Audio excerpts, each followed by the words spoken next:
What I want to share is not really written down anywhere. It's material that I've been exploring for a few years now that I hope eventually I can put into some written form, because I honestly feel like it captures something essential for who the church is called to be at this moment in history, what it feels like to be us at this moment in history, and how God is perhaps working in ways that we can't really readily see or imagine at this moment.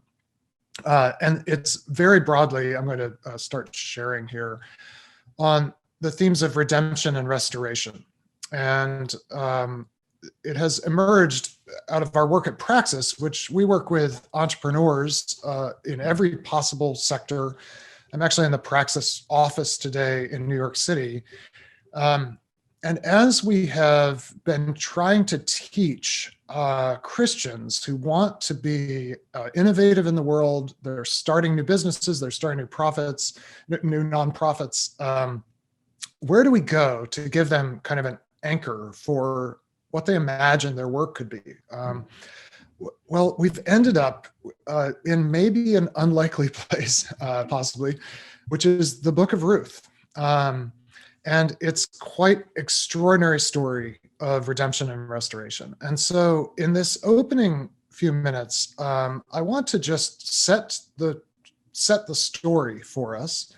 I am sure you are familiar with the story at some level, but I have to say that as I have studied it and taught it to different groups over the past couple of years, I've realized there's a lot that I never saw in this book. And I also want to set the stage and kind of set the story of where we are as people, as leaders, as a nation, because I actually think in many ways it overlaps in quite an extraordinary way with the story of a woman who, for much of the story, is actually known as Mara in a place called Bethlehem. So let me take us through the beginning moments of this story, and we'll think together about how it connects with where we are. I have to rearrange a few things on my screen because I can't actually see this slide the way I set it up. Hang on just a second. There we go. So, Ruth 1:1. In the days when the judges ruled, there was a famine in the land. And a certain man of Bethlehem in Judah went to live in the country of Moab, he and his wife and 2 sons. The name of the man was Elimelech, and the name of his wife Naomi, and the names of his 2 sons were Mahlon and Chilion. They were Ephrathites from Bethlehem in Judah. They went into the country of Moab and remained there. But Elimelech, the husband of Naomi, died, and she was left with her 2 sons. These took Moabite wives. The name of the one was Orpah, and the name of the other Ruth. When they had lived there about 10 years, both Mahlon and Chilion also died, so that the woman was left without her 2 sons and her husband. What does this beginning of the story set up for us? It sets up a cascade of catastrophe. Is this a good time to be living in Israel? It is not. The days of the judges are a sequence of catastrophes of their own. It's a time of tremendous political instability, a time when, as the book of Judges says at several points, including the very last words of the book of Judges, this was a time when there was no king in Israel and everyone did what was right in their own eyes. It is a time of moral disorder, of cultural confusion, of a vacuum of leadership, punctuated by occasional prophetic moments where judges are raised up, but also many moments of great perplexity, confusion, and distress. And so in this environment of great political instability, great economic precariousness, a famine arises. So now you have a natural disaster. The crops fail, people are scrambling for nourishment, And a certain man of Bethlehem runs out of options. His land produces no food. There's nowhere to get food. And so he has to become an immigrant. He has to leave his country, leave his language group, his people, the community where he grew up, and take the huge risk of going to this foreign neighboring country. And of course, this is not an unfamiliar reality in our own world. I think distant from us is the nation of Syria, where there's a very powerful judge who rules, but with great brutality, and the millions and millions of people today, right now, who have had to flee, go to neighboring countries, try to eke out an existence in a land where they don't speak the language, where they have no rights of citizenship, where they're dependent on the kindness of others. And of course, this is also happening in our own land.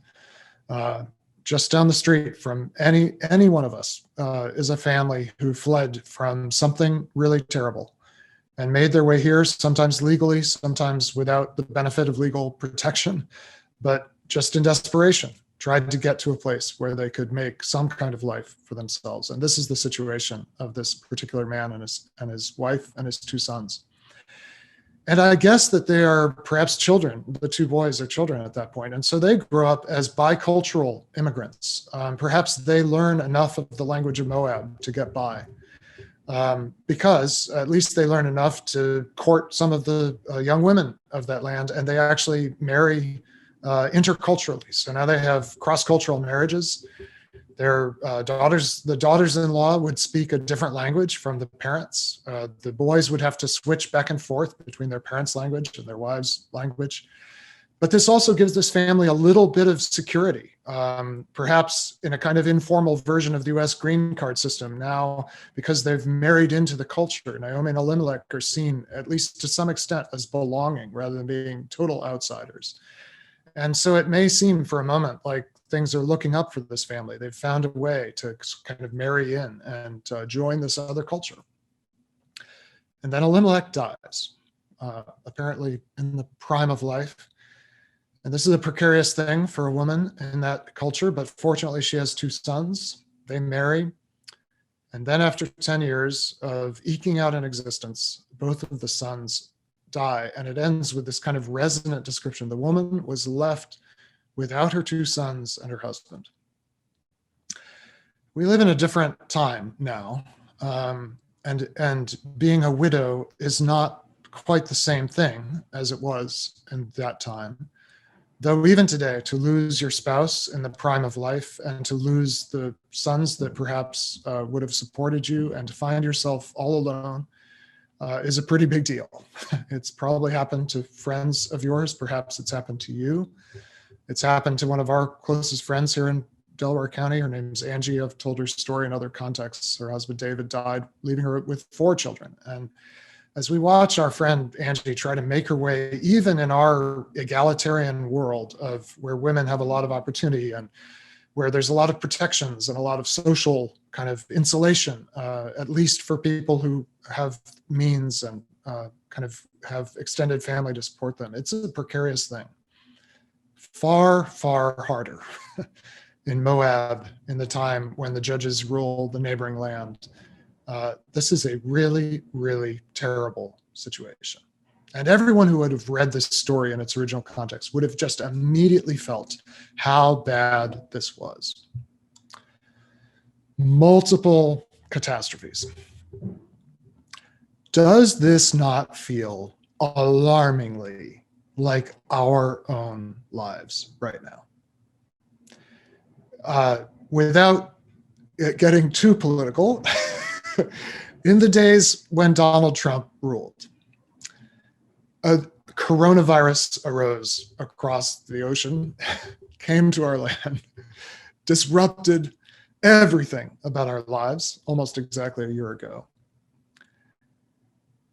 And I woke up the morning of March 16th, I think it was that Monday morning, after the NBA had canceled all their games, and as I had just picked up my daughter from school, her school having shut down overnight, literally like overnight, gone from saying you have 2 weeks and then we'll take a break after spring break to saying, no, actually leave now. So I'd driven up early in the morning that weekend to pick up my daughter, bring her home. And I woke up the morning of Monday, March 16th, and at 3 a.m. And I said to my wife, people are saying this is 1918, but it's not actually 1918, it's 1914. And what I meant by that was everyone was thinking about the Spanish flu, one of the memorable large-scale pandemics that swept across the world at the end of the First World War, as we call it. And so everyone was kind of thinking about these global epidemics and pandemics. But I said to Catherine, I don't think this is 1918. This is not just a disease issue.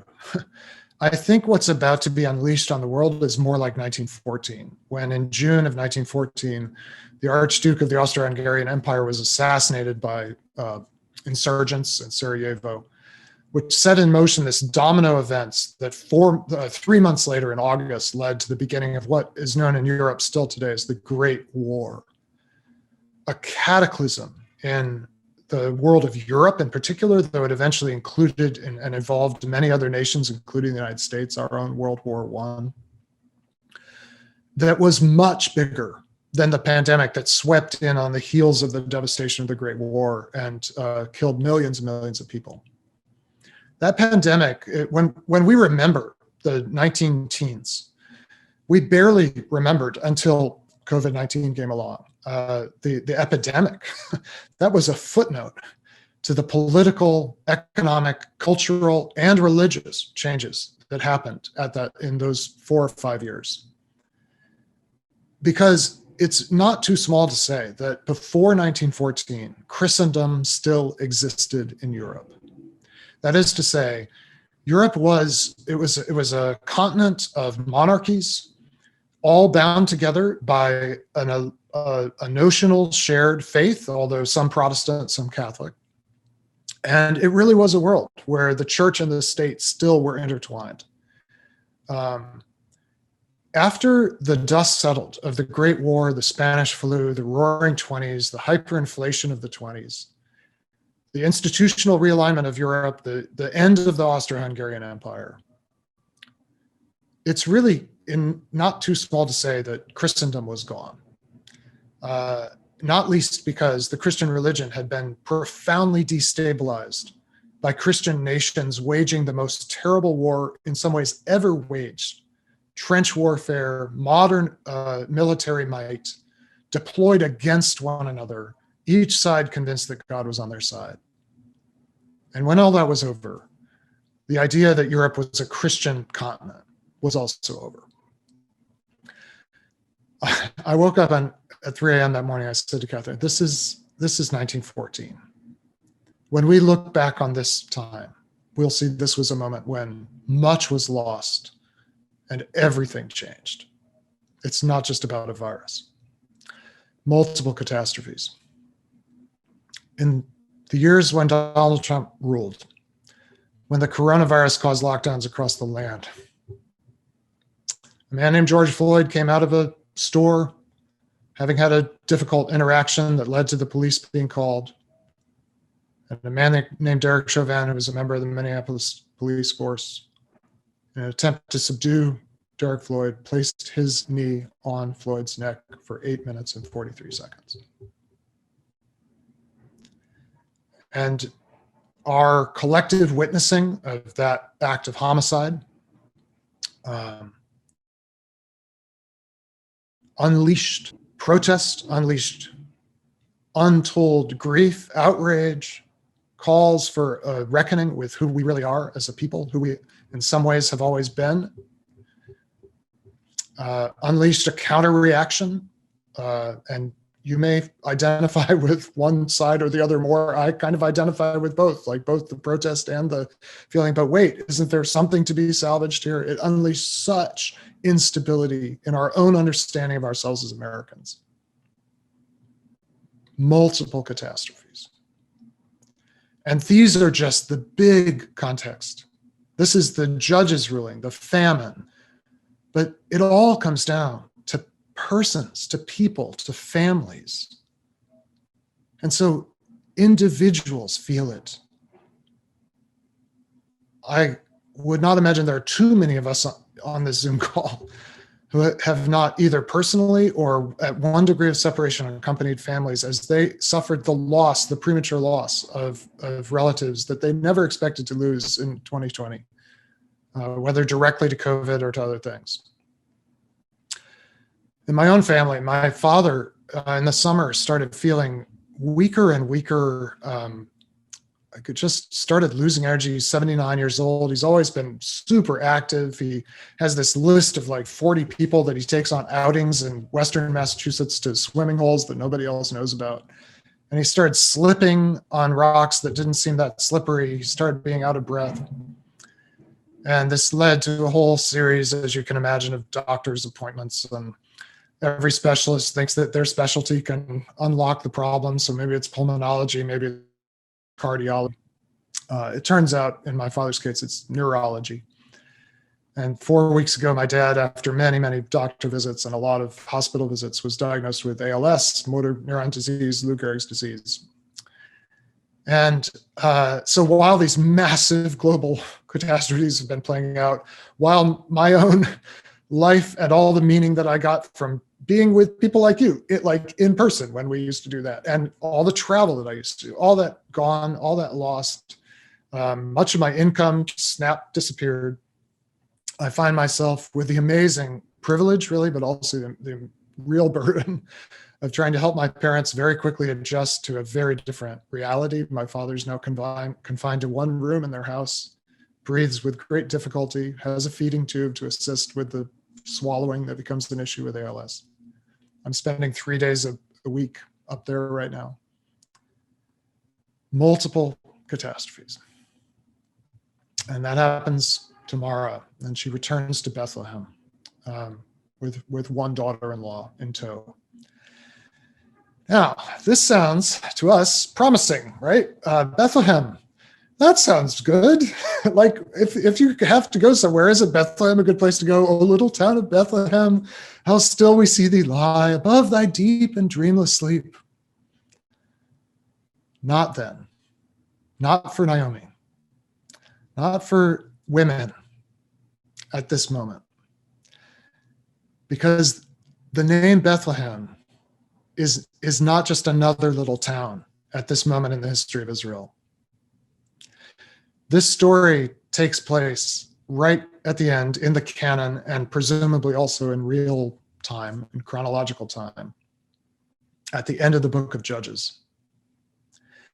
And what is it that concludes the book of Judges? The book of Judges ends with an all-out civil war in Israel, in which the men of Israel amass to conquer and slaughter the men of Gibeah. And as a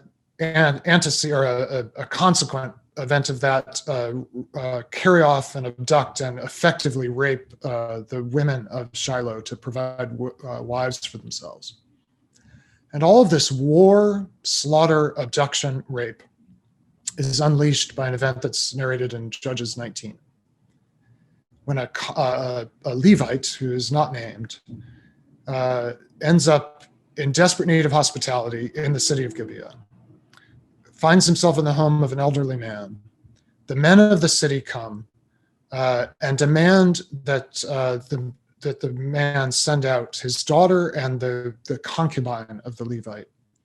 They send out the concubine, and she is raped unto death and left on the doorway, the lintel of the house, where she's found in the morning, having been sexually violated all night.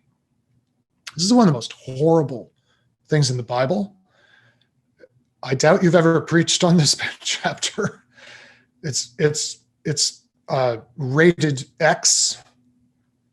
It's an act of unspeakable violation, and in his anger at what has been done to his concubine and his anger at what Israel has become, the Levite takes the body of his concubine home, and as you will remember, dismembers her and sends one chopped up piece of her body to each of the 12 tribes. And that's what unleashes the civil war and the slaughter of the men of Gibeah who allowed this kind of violation and violence to happen. And this woman We don't have the Levite's name, and we don't have her name either. What is her name? Or how does she know? She's the Bethlehemite.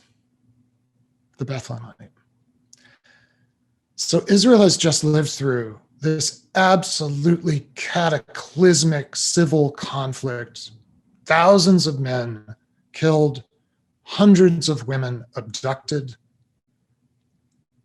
And how did it begin? With a Bethlehemite. So for a woman who has no man to protect her, who is a widow, one of the categories of vulnerability in the ancient world, and a young immigrant woman, her daughter-in-law, to go to Bethlehem. This is like in June hearing that a Black friend of yours who had a troubled history was moving to Minneapolis. No, I don't think you should go there. Haven't you heard what happens there to people like you? Haven't you heard how vulnerable you'll be? Don't you know the chaos that is reigning in the world? No.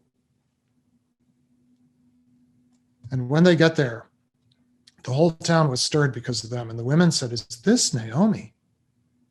She said to them, "Don't call me Naomi any longer. Call me Mara," which is a word, as you know, that sounds like the word bitter. For the Lord the Almighty has dealt bitterly with me. I went away full, but the Lord has brought me back empty. Why call me Naomi, which sounds like the word for pleasant or sweet, when the Lord has dealt harshly with me and the Almighty has brought calamity upon me? There's only one silver lining here. It's that Naomi is not entirely alone. Because Ruth is with her. She had said a few verses before, "Don't press me to leave you or to turn back from following you. Where you go, I will go. Where you lodge, I will lodge. Your people shall be my people, and your God, my God. Where you die, I will die. There I will be buried. May the Lord do thus and so to me, and more as well, if even death parts me from you." So Naomi returned, and there's this little glimmer of hope in the last verse of chapter 1 of Ruth, with Ruth the Moabite, her daughter-in-law, who came back with her from the country of Moab. And they came to Bethlehem at the beginning of the barley harvest. So let's place ourselves in this story with one another. With these topics for discussion. What are some of the Bethlehems that are near you? That is, places or contexts that just even the name of the place or the name of that context, people are like, "Oh, don't, if you can help it, don't go." What are the places or contexts that we associate with violation, with bitterness? I live in Swarthmore. I live on my town borders the city of Chester, which many years has had the most gun violence in the whole state of Pennsylvania. And Chester is a place that once was very prosperous, but the factories moved out. Nothing really moved in. People who could move did move. And, honestly, a lot of people in Swarthmore would say, Chester, don't go to Chester. What are our Bethlehems? What's a multiple catastrophe situation you've been close to? What have you seen where these things just kind of cascade and pile up and land on individuals and families? Have you seen the large-scale upheavals of our time affect individuals who are close to you, whether in your ministry or in your own family? I realize these are depressing questions. But gosh, my friends, this is where we are. If we don't name this together and hold it together, what are we doing? I mean, trust me, we're going to talk about restoration for the rest of the morning, but we've got to start with the Bethlehems and the Naomis and the Maras. Because this is where I'm coming in. I couldn't come in without telling you about my dad. I mean, this is a huge part of my life right now. And What moments of unusual loyalty and sacrifice have you witnessed in the midst of these catastrophes? Where have you seen at least little glimmers of people just unreasonably caring for one another, sticking with one another? Wherever you go, I will go. That have given you at least some reason, just as Mara has at the end of Ruth 1, some reason for hope.